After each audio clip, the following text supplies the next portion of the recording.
Fala pessoal, tudo bem?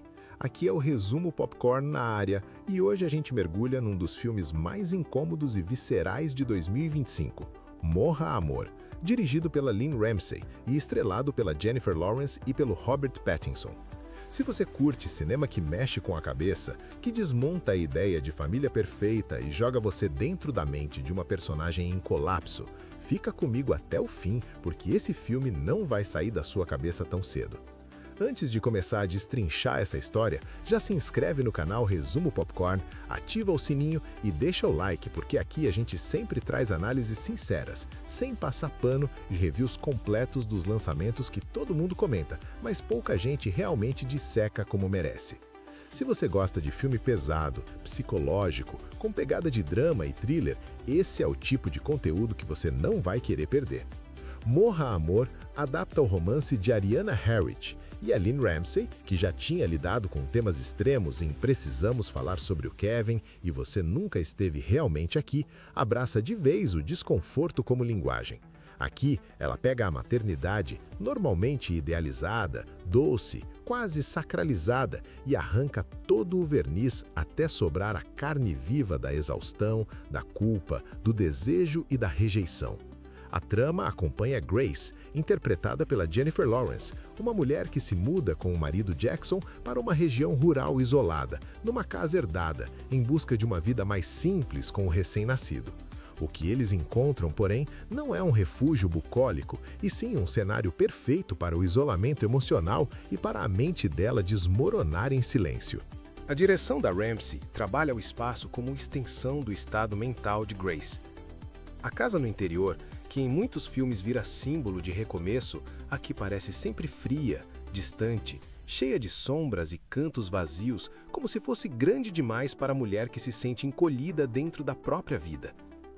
A fotografia de Seamus McGarvey investe em contrastes fortes, alternando planos abertos que ressaltam o isolamento do campo com close-ups sufocantes do rosto de Grace, com o olhar perdido, inquieto ou à beira de um rompante. Essa combinação cria um clima em que a gente nunca sabe direito onde termina a realidade e onde começa a distorção da mente dela. O filme é profundamente subjetivo. Em vez de explicar a condição de Grace com diagnósticos ou diálogos expositivos, a narrativa nos coloca dentro da percepção fragmentada dela, com cortes bruscos, sons que parecem mais altos do que deveriam, risadas e choros de bebê que invadem a cena como uma espécie de punição constante. Ramsay não tem pressa em corrigir a personagem, nem em oferecer alívio. Ela prefere nos manter nesse limbo onde a maternidade é um território estranho, hostil, ambíguo, cheio de amor e ódio misturados. Jennifer Lawrence entrega uma das atuações mais intensas da carreira, fugindo completamente do modelo de mãe resiliente e inspiradora. Grace é contraditória, cruel em alguns momentos, vulnerável em outros, às vezes quase caricatural de tão impulsiva, e é exatamente aí que mora a força do filme. Ela não é projetada para ser gostável, ela é projetada para ser reconhecível, especialmente por quem já viveu ou testemunhou o lado menos fotogênico da maternidade e da vida doméstica. Robert Pattinson, como Jackson, começa como um marido aparentemente atencioso, o cara que quer salvar a família com a mudança para o interior, mas aos poucos vai revelando uma mistura de omissão, covardia e egoísmo travestidos de normalidade.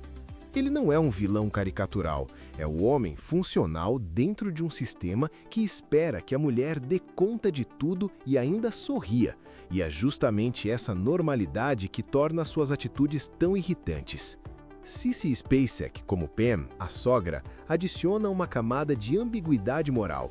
Ela percebe que há algo profundamente errado com Grace, mas também é fruto de uma geração que aprendeu a engolir o próprio sofrimento. A montagem aposta em elipses que cortam momentos tranquilos e levam direto ao que importa: explosões emocionais, crises, lapsos de memória e possíveis alucinações. Não há uma linha reta de causa e consequência, e isso reforça a sensação de que estamos presos dentro de uma mente em colapso, não assistindo a um drama psicológico convencional. A trilha sonora trabalha entre o minimalismo e a intrusão, às vezes quase desaparece, deixando os sons da casa e da natureza dominarem. Às vezes entra como pulsação interna, martelando o desconforto. Morra, Amor é um filme que rejeita soluções fáceis. Ele não está interessado em oferecer uma catarse limpa ou uma mensagem de redenção.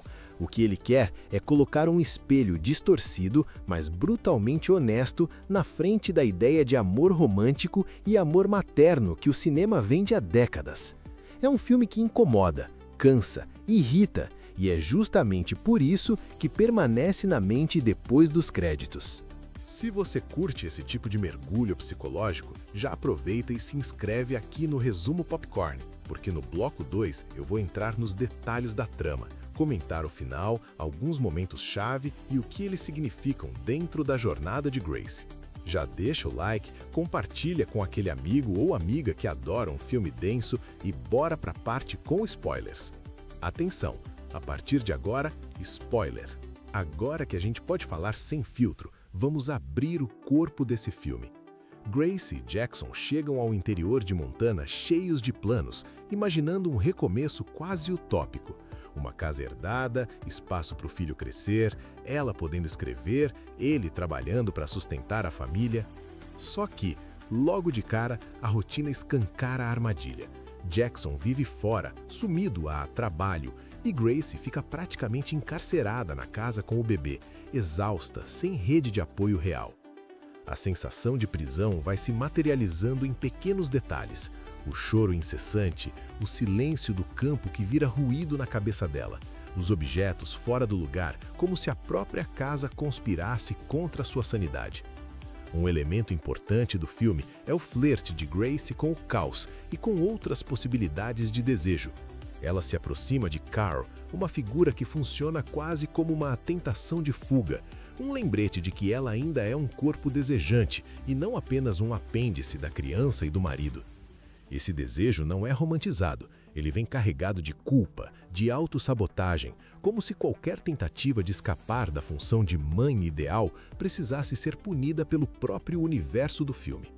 As camisinhas encontradas no carro de Jackson alimentam a paranoia dela e reforçam a sensação de traição, real ou imaginada, que corrói qualquer resquício de confiança.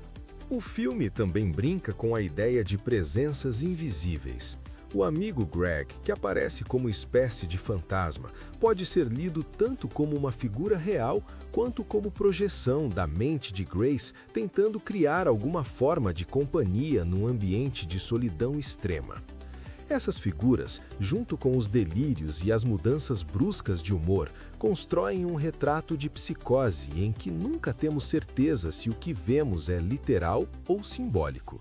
A própria escrita de Grace, o livro que ela tenta desenvolver, acaba se misturando aos acontecimentos, como se as cenas que a gente vê pudessem ser trechos da narrativa que ela está tentando organizar para não se desfazer completamente.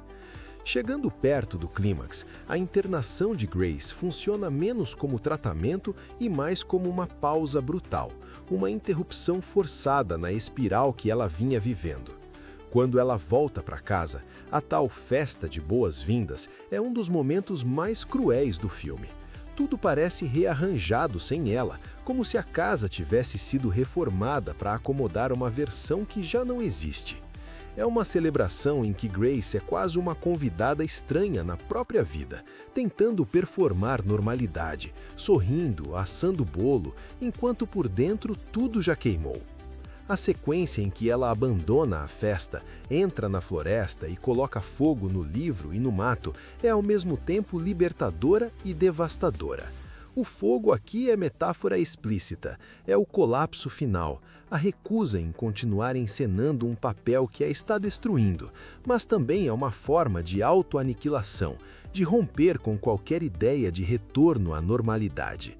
Quando Pam, a sogra, percebe isso e praticamente autoriza a fuga de Grace, o filme dá um dos seus gestos mais ambíguos. Não é perdão, não é absolvição, é um reconhecimento silencioso de que segurá-la ali significaria uma tragédia ainda maior. O final, ao invés de oferecer respostas sobre o futuro da personagem, se contenta em deixá-la em movimento, em fuga, mais próxima de um abismo do que de um final feliz. Ramsey se recusa a transformar o sofrimento em lição de moral. O que fica é um adeus que não é bem adeus. É um corte seco, como se a vida de Grace continuasse fora do quadro, fora do nosso alcance. É justamente esse gesto que torna Morra, Amor tão perturbador. O filme não organiza a dor, não embrulha a loucura em arco de superação. Apenas nos lembra que nem toda família cabe nas molduras confortáveis que o cinema costuma oferecer. Se você chegou até aqui, já se inscreve no Resumo Popcorn, deixa o like e comenta o que você achou de Morra, Amor, especialmente desse final incendiário. Diz aí se você ficou do lado de Grace, se achou Jackson mais vítima ou algoz e qual cena mais ficou na sua cabeça. E claro, confere os outros vídeos do canal que estão aparecendo agora na tela final com mais análises e reviews para você maratonar. Tchau!